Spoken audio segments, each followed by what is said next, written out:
અંબાજી ભાદરવી પૂનમ મેળામાં પાણી પુરવઠા વિભાગની પાણીદાર વ્યવસ્થા। ભાદરવી પૂનમના મેળામાં રોજ 40 લાખ લીટર પાણી આપવાની વ્યવસ્થા કરાઈ છે। પીવા તેમજ વપરાશના પાણીની પૂરતી વ્યવસ્થાઓને માઈ ભક્તોએ વખાણી છે। અંબાજી ભાદરવી પૂનમના મહામેળામાં દૂર દૂરથી પદયાત્રા કરીને આવતા લાખો લોકોને શુદ્ધ પીવાનું પાણી મળી રહે અને પાણીની કોઈ તકલીફ ન પડે તે માટે પાણી પુરવઠા વિભાગ દ્વારા પાણીદાર વ્યવસ્થા કરવામાં આવી છે।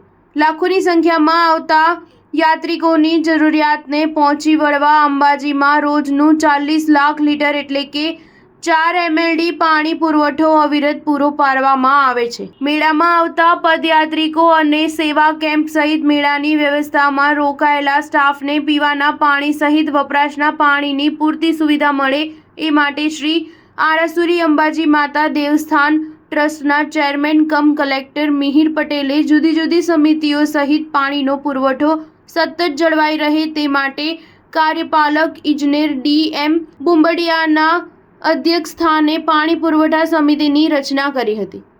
તેમના નેતૃત્વમાં પાણી પુરવઠા વિભાગના સ્ટાફ દ્વારા અંબાજીના તમામ વિસ્તારોમાં અવિરત પાણી પુરવઠો પૂરો પડાય છે। અંબાજી આવતા રસ્તાઓમાં ઠેર ઠેર પીવાના પાણીની વ્યાપક સુવિધાઓ જોઈને યાત્રિકો આ વ્યવસ્થાના વખાણ કરી રહ્યા છે। સ્ટાર ન્યૂઝ 7 હંમેશા સચ્ચાઈની સાથે।